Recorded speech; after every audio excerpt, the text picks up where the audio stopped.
जय श्री कृष्णा प्यारे भक्तों। आज के इस वीडियो में हम पुरुषोत्तम मास यानी अधिक मास की पूर्णिमा व्रत कथा सुनेंगे। लौकिक मान्यताओं के अनुसार बहुत समय पहले की बात है, कांतिका नगर में एक धनेश्वर नाम का ब्राह्मण और उसकी पत्नी रहा करते थे। ब्राह्मण दंपति के कोई संतान नहीं थी। वे अपना गुजारा भिक्षा मांगकर करते थे। एक दिन ब्राह्मण की पत्नी भिक्षा मांगने गई तो किसी ने भी उसे भिक्षा नहीं दी, क्योंकि उनके कोई संतान नहीं थी। निसंतान होने के कारण उसे किसी ने भिक्षा नहीं दी। वह बहुत दुखी हुई और एक सिद्ध संत के पास गई तो उनसे इसका उपाय पूछा। संत ने उन्हें माँ काली की आराधना करने की सलाह दी। सलाह के अनुसार दंपति ने माँ काली की नित्य प्रतिदिन 16 दिन आराधना की। दंपति की सच्ची श्रद्धा और भक्ति से प्रसन्न होकर माँ काली स्वयं प्रकट हुई। माँ काली ने उन्हें पुत्र होने का आशीर्वाद दिया और कहा कि उन्हें आटे का एक एक दीपक हर पूर्णिमा को जलाना होगा और प्रत्येक पूर्णिमा को आटे का एक एक दीपक बढ़ाना होगा। ऐसा उन दंपति को करक पूर्णिमा तक करना होगा। इस पूर्णिमा तक आपको 22 दिए अवश्य ही जलाने होंगे। माँ काली ने धनेश्वर ब्राह्मण को बोला, तुम एक आम के पेड़ से आम तोड़कर अपनी पत्नी को पूजा के लिए देना। पूजा आराधना के बाद तुम्हारी पत्नी उस आम को ग्रहण करेगी, जिससे उसे पुत्र की प्राप्ति होगी। ब्राह्मण ने माता के कहे अनुसार अपनी पत्नी को आम लाकर दिया। पत्नी ने पूजा आराधना के बाद उसे ग्रहण किया। माँ काली के आशीर्वाद से वह गर्भवती हो गई। ब्राह्मण की पत्नी ने समय अनुसार माँ काली के आशीर्वाद से एक पुत्र को जन्म दिया, जिसका नाम देवदास रखा गया। ब्राह्मण दंपति ने जब देवदास बड़ा हो गया तो उसके मामा को बुलाकर उसके मामा के साथ उसे काशी पढ़ने के लिए भेज दिया। रास्ते में मामा भांजा किसी गांव में रुके थे, जहां पर किसी राजा की बेटी का विवाह होने जा रहा था।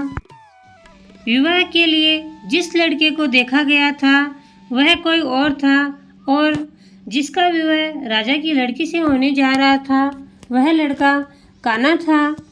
तो लड़की के पिता ने देवदास के मामा से बात की कि अगर वह उसे लड़की की जगह पर मंडप में बिठा दे तो वह उसे बहुत सारा धन देगा।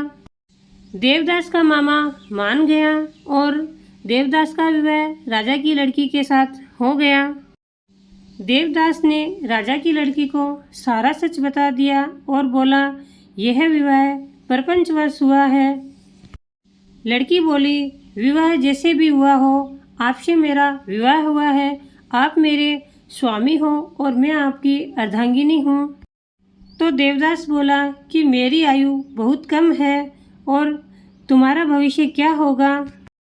तो लड़की बोली, जो भी हो, जो आपका भविष्य होगा वही मेरा भविष्य होगा। आप ही मेरे स्वामी हो, मैं किसी और को कैसे स्वीकार कर सकती हूँ। तो देवदास ने बताया कि वह अपने मामा के साथ काशी पढ़ने जा रहा है, तुम इंतजार करना।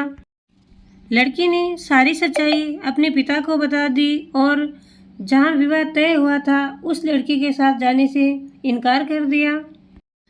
उधर मामा भांजा पढ़ने के लिए काशी चले गए। जब देवदास का समय पूरा हुआ तो काल उसे लेने आया, लेकिन पूर्णमासी व्रत के प्रभाव के कारण काल को पीछे हटना पड़ा। पढ़ाई पूरी करने के बाद देवदास अपने मामा के साथ वापस नगर लौटने के लिए आया तो रास्ते में वही गांव आया जहां पर देवदास का विवाह हुआ था। वहां पर राजा और लड़की ने देवदास और उसके मामा का उत्साहपूर्वक स्वागत किया। राजा ने खूब सारा धन धान्य देकर अपनी लड़की को देवदास के साथ विदा किया। उधर ब्राह्मण दंपति ने अपनी पूजा आराधना जारी रखी। जब बेटे बहू दोनों नगर में लौटे तो लोगों ने उन्हें जाकर बधाई दी कि तुम्हारा बेटा तुम्हारी बहू लेकर आ रहा है। उन्हें विश्वास नहीं हुआ। दंपति ने स्वयं जाकर अपनी आंखों से देखा कि उसका बेटा गाजी बाजे के साथ अपनी बहू को लेकर घर में आ रहा है। उनकी खुशी का कोई ठिकाना नहीं था। उन्होंने अपने बेटे बहू का स्वागत बड़े धूमधाम से किया और सारे नगर में पूर्णमासी व्रत के महामत्ते के बारे में ढिंढोरा पिटवा दिया। तो प्यारे भक्तों, पूर्णमासी व्रत करने से साधक को धन धान्य के साथ साथ दीर्घायु पुत्र की प्राप्ति होती है एवं वह समस्त सुखों को भोगकर अंत में वैकुंठ धाम को जाता है।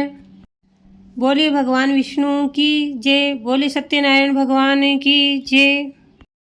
हे प्रभु, कथा अधूरी हो तो पूरी करना, पूरी हो तो मान रखना, भूल चूक माफ़ करना। तो प्यारे भक्तों, यह पूर्णमासी व्रत कथा लौकिक मान्यताओं पर आधारित है। वास्तविक घटनाओं से इसका कोई लेना देना नहीं है।